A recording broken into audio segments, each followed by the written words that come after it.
صباح الخير. اكتر سؤال بتسأله الفترة اللي فاتت هو جاكلين، نجيب زيوت اصلية للشعر منين؟ جاكلين انا مش عارفة ايه الزيوت المفروض احطها على بعض. جاكلين انا مش عارفة اعمل انهي وصفة او كل زيت فوائده ايه، او يعني الزيت ده هينفعني في ايه، او كل الكلام ده. بعد سيرش طويل ودورت بجد في كل حتة واتصلت بناس كتيرة قوي قديمة في مجال الزيوت، وطلبت اوردر من اكتر من شركة وجربت بجد. جمعت لكم خلاصة كل حاجة، وكمان جمعت لكم فوائد كل انواع الزيوت اللي ممكن تفكروا فيها، وايه الحاجات السهلة اللي ممكن نشتريها، وكمان اسعارها تكون كويسة، عشان ما اقولكوش على زيت مثلا يكون مريب ومش موجود. تكون الحاجة سهلة وبسيطة وسعرها متناول في ايدينا كلنا على الاقل. فانا النهاردة بجد لما لكم كل حاجة ليها علاقة بحمام الزيت، وليها علاقة باي حاجة في الموضوع ده. الفيديو دوت لأي حد متحير في موضوع الزيوت ده كحمام زيت لشعر. يلا بينا. اول حاجه لازم نعرفها وهي ايه هي انواع الزيوت. يعني الزيوت الموجوده في منها انواع، ولا اي زيت كده ينفع نستخدمه؟ الاكيد ان في منها انواع. احنا عندنا لغايه دلوقتي اللي متعارف عليه 3 انواع زيوت اللي المفروض احنا بتوع حمام الزيت نعرفهم. ممكن يكون في انواع تانية اكيد، بس اللي احنا عاوزين نعرفهم هم 3 انواع زيت. اول زيت بنسميه الزيوت الاساسيه، وهي الاسينشال اويل. الزيت ده استخرج خام 100% من غير اي اضافات لاي نوع زيوت تاني. يعني في نوع زهرة معين او نوع نبتة معين او لحاء شجر معين او اي حاجة بنجيبها بنعصرها او بنضغطها وبنعمل لها تقطير، بتنزل لنا الزيت ده خام 100%. الزيوت الأساسية دي زي مثلا زيت الخروع، زي زيت الروزماري، زي زيت اللافندر، الياسمين، الليمون، زيت شجرة الشاي. كل أنواع الزيوت اللي تحسوا إن فيها ريحة قوية أو ملمسها قوي جدا، تحسوا إن هو لأ خام، خلاص ده أكيد خام. الزيوت دي بقى ما بينفعش نحطها على شعرنا بشكل مباشر. الزيوت دي بجد خام 100%، فمش هينفع نحطها بشكل مباشر على فروة راس او على بشرة او على ترطيب جلد او ايا يكن. طيب انا المفروض اعمل ايه؟ بلجأ لحاجة اسمها الزيوت الناقلة. الزيوت الناقلة دي هي الزيوت اللي بتقدر تاخد الفوائد اللي موجودة في الزيت الاساسي او الاسينشال اويل او الزيت العطري اللي قدامنا ده، وده تالت نوع زي مثلا زيت الروزماري واللافندر، ناخد الفريجننس او ناخد الفوائد بتاعته عن طريق الكارير اويل. وتبدا بقى الكارير اويل اللي هي الزيوت القابله انها تحمل، عشان كده اسمها كارير، يعني جايه من كلمه يحمل او ينقل. فهي بتقدر تشيل الفوائد الموجوده في الاعشاب او في الزيوت التانية وتفيدنا بيها. طب ايه هو الزيت اللي ينفع احطه اللي هي الكارير اويل او الزيوت الناقله؟ اشهر 5 انواع ممكن تقدروا تستخدموهم في الزيوت ديت هو زيت جوز الهند والارجان، اللوز الحلو والجوجوبا وزيت الزيتون. دول اكتر 5 انواع تقدروا تستخدموهم وانتوا واثقين 100% انتوا ينفع تستخدموهم لفروة الراس او لترطيب الجسم او للبشرة كحاجة بتزيل مثلا الميك اب از بيوتي بالم، بس مش للترطيب. يعني ما اقدرش اسيبه يوم كامل، ممكن استخدمه مثلا في مساج، بحط نقطة منه وبعمل مساج، احط نقطة منه واشيل بيه الميك اب. في انواع تانية زي مثلا زيت الافوكادو، بس غالبا بيبقى غالي قوي، بس انا بحاول اقول لكم على الزيوت الرخيصة في نفس الوقت اللي احنا ان شاء الله هنلاقيها في اغلب البلاد، عشان في ناس هنا من بلاد تانية. كده احنا عرفنا ايه هي انواع الزيوت. طبيعي حد دلوقتي يسالني يقول لي طب واحنا لما نيجي نستخدم الكارير اويل نحط قد ايه من الاسينشال اويل؟ بعد سيرش كتير قوي وبعد تدوير وبعد ما اتصلت بناس تعرف وحده التقطير والعصر اللي موجوده في اكتر من مكان، والناس الحمد لله كانوا افكتيف جدا وساعدوني، طلعت بمعلومه وهي ان الزيت الناقل بتبقى هي نسبته الاكبر. يعني مثلا لو هحط 10 مللي من الزيت الناقل زي زيت جوز الهند مثلا عشان راح اعمل حمام زيت، هحط 3-4 نقط من زيت الروزماري. يعني النسبة مش متساوية، لا مش متساوية النسبة. مين اللي يغلب؟ طبعا الزيوت الناقلة. الزيوت الناقلة ممكن احط 10 مللي، في عز ما انا احط 2 مللي بس على ال10 دول ميكس الزيوت اللي هي الزيوت الاساسية، روزماري، جرجير، الثوم، البصل. الزيوت التانية دي او حتى الزيوت العطرية اللي احنا لو عايزين نعمل زي ريحة حلوة زي زيت اللافندر او النعناع، برضو نفس الموضوع. علشان نحافظ على الريحة، زيت النعناع او الزيوت الاساسية دي بتبقى نسبة اقل كتير قوي من النسبة الأصلية. يعني لو كل 10 مللي قصادهم 2 أو 3 مللي بالكتير قوي، وبكده هنبقى عرفنا ايه نسبة الميكس ما بين الزيوت. السؤال دلوقتي جاكلين، هو ايه الزيوت اللي ممكن اضيفها على بعض؟ يعني انا مثلا مش عارفه احط ايه على ايه. السؤال ده يتوقف على احنا محتاجين نعمل ايه في شعرنا. يعني انا مثلا كجاكلين بحب املى الفراغات، بحب اطول شعري وانعم شعري، تقريبا انا محتاجه كل حاجه.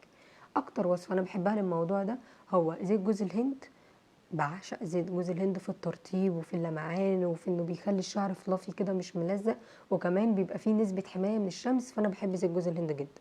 احط عليه شوية صغيرين بنفس النسبة اللي احنا لسه قايلينها من الروزماري على الجرجير، ولو انا عندي قشرة بزود نقطتين 3 زيت توم. يبقى احنا كده عملنا احلى ميكس. الثوم والروزماري هيعجلنا فروة الراس من القشرة ومن الفطريات الموجودة، لان هما مضادات للفطريات. زيت جوز الهند فوائده كتيرة، الترطيب واللمعان وحماية من الشمس، وممكن حماية كمان من المية. استخدمتها في السنة اللي فاتت لما كنت في البحر، كانت تحفة، هير بروتكتيف جدا من مية البحر والشمس. دلوقتي بقى بعد ما عرفنا ايه هي الزيوت الأساسية والزيوت الناقلة والمفروض اميكس ايه على ايه ونسبة الميكس وكل حاجة، عاوزة بس اقول لكم على كذا زيت وكل فايدة زيت منهم. هكلمكم الاول عن فوائد الزيوت اللي هي الناقله. زيت جوز الهند بيرطب الشعر، بيسيبه ناعم، بيخلي الشعر اسمك، وبيساعد في انه يحمي الشعر من البحر ومن الشمس، فيعتبر زي هير بروتكتيف. فده نقدر نعتمد عليه لو مثلا بنروح البسين او بنروح البحر ندهن شعرنا بيه، بيحمي الشعر حلو قوي. تاني حاجة زيت الجوجوبا. زيت الجوجوبا من الزيوت هو وجوز الهند اللي ينفع نعمل منهم ميكس ونحطه على بشرتنا، لانه فيه انتي ايدجينج، وبينفع كمان ان احنا نزيل بيه الميك اب وبعد كده نستخدم الغسول. طبعا بنستخدمهم هما الاثنين او واحد منهم ككلينزنج بوم عشان يساعد على سيحان الميك اب، علشان ما اقعدش افرك بالقطنه واوجع بشرتي عن طريق القطن او الشد والكلام ده. اما بالنسبه بقى لباقي الزيوت الناقله فهم كلهم بيرطبوا وكلهم بيغلفوا الشعر كويس جدا وبيساعدوا ان الشعر يبقى اسمك. شغلهم الاول والاخير انهم فعلا بيرطبوا جدا جدا. زيت الروزماري مثلا والجرجير والثوم والبصل دول طبعا هينموا ويطولوا الشعر، بس اكتر واحد منهم افكتيف وغالي الفتره دي هو الروزماري، او بنسميه اكليل الجبل او حصى اللبان. طيب ماله بقى الروزماري؟ ايه فوائده؟ في ابحاث اثبتت ان زيت الروزماري او ان الروزماري اصلا بيحتوي على ماده بتوازي مينوكسيديل 2% في انبات الشعر. لا وكمان ان انت لما هتيجي تسحبيه مش هيوقعلك الشعر زي ما المينوكسيديل، لما بنيجي نسحبه من الشعر او نخلي الشعر يبطل يستخدم مينوكسيديل بيبدا يوقع الشعر. روزماري مش بيعمل كده، عشان بس في بنوته سالت. طيب التوم فيه مضادات فطريات لفروه الراس، فلو عندنا قشره بينفع نعمله جدا مع حمام الزيت بتاعنا، لانه بجد بيبقى فيه مضادات فطريات. روزماري نفس الموضوع.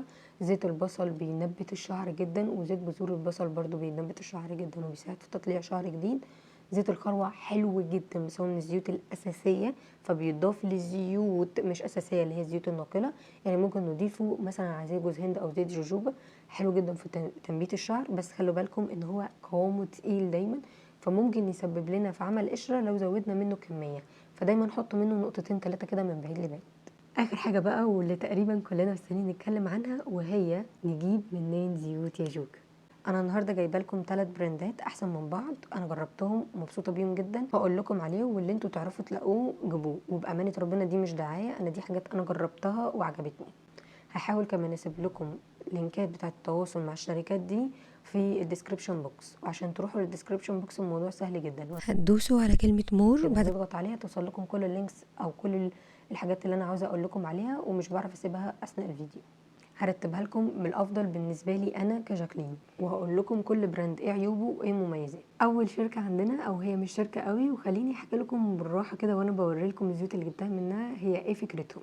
مركز البحوث اللي موجود في البحوث في القاهره، تمام. الدكتور اللي هناك كان دكتور عسول قوي، قال لي هم هدفهم ايه من الفكره. هم هدفهم مش تجاري خالص ومش عاوزين يبيعوا ولا اي حاجه، هو كل الفكره ان هم بيعملوا زيوت اصليه 100% علشان الطلاب اللي بيعملوا اي بحث او اي حاجه يلاقوا زيوت يعرفوا يعملوا عليها. وعشان دي مشكله قابلته وهو طالب او هو كمان دكتور او حاجه زي كده، فبدا الموضوع ده من سنه 2003 علشان يساعد الطلاب انهم يلاقوا زيوت 100% خام واصليه، ومن هنا بداوا انهم يبيعوا. بجانب ان بجد اسعارهم بالنسبه لبره بالنسبه لي اسعارهم كويسه جدا. يعني مثلا جوز الهند الكميه دي ب100 جنيه، يمكن غاليه شويه بس دول اكتر من 100 مللي، وانا كنت بجيب 100 مللي من اورفلام ب100 وشويه، فما جيت فكرت فيها لا يا جماعه ده موفر اكتر. ثالث حاجه وهي زيت الروزماري، جبتها من عنده وبجد المكان كان تحفه، وهعرض لكم هنا شويه الزيوت اللي موجوده عندهم، وكمان انهم عندهم المكبس اللي بيعمل العصر وانتوا واقفين، يعني بجد بيعملوا حاجه تقريبا فريش اول باول. ولما رحت هناك لقيت تلاجة شايلين فيها انواع زيوت، في زيوت متشاله في الفريزر، في زيوت محطوطه في الادراج عشان ما تبقاش معرضه للضوء، وفي زيوت كمان محطوط عليها جرايد علشان خاطر ما تتاكسدش. فهم عندهم باك جراوند رهيبه بجد. وكمان لما تروح هناك هم بيساعدوكوا، يعني مثلا يقول لك الجوجوبا ده زيت من الزيوت اللي تتحط في اي حته عادي، تتعرض للضوء. هم اصلا عاملين الازازه لونها غامق. فده مثلا زيت الجوجوبا لما سالتهم قالوا لي لا، ما مش لازم تلاجة، عادي ممكن نحطه بره التلاجة وممكن يتعرض لمكان فيه ضوء عادي، مفيش منه مشكله. سالتهم برضو على موضوع درجه الحراره، قالوا لي ان اغلب الزيوت ما بنحبش ان احنا نعرضها للحراره خالص، انها بتتاكسد وبتتكسر، بس ممكن ندفيها، اللي هو المبدا اللي انا قلت لكم عليه دايما، بندفيها لدرجه حراره 40 او حاجه. من اكتر الزيوت اللي ما ينفعش تتعرض للحراره خالص زيت بذور الكتان. نبهوا عليا كويس جدا في الموضوع ده، ان زيت بذور الكتان ما ينفعش يتعرض للحراره تماما، هو اصلا لو اتعرض للضوء كذا مره بيبوظ. وقالوا لي ان الاتنين دول لازم يتحطوا في التلاجة، زيت الروزماري وزيت جوز الهند. هسيب لكم لينك البيج بتاعه المركز البحوث، تقدروا تتواصلوا معاهم وتشتروا، او ممكن كمان تنزلوا تشتروا. بيعملوا صابون وبيعملوا حاجات كتير قوي برضو طبيعيه، عندهم انواع زيوت كتيره قوي. فانتوا ممكن تنطلقوا بقى تكلموهم او تنزلوا تقابلوهم وتشوفوا الدنيا دي. وانا بالنسبه لي اسعارهم جامده. تاني براند وهي براند امتنان. امتنان من البراندز الحلوه جدا، والميزه في امتنان انها تقريبا موجوده في كل محافظات مصر. يعني ليها فروع في اسيوط وليها فروع في اسكندريه ومصر الجديده والجيزه والهرم. هي مش سايبه حته الا لما هي موجوده فيه.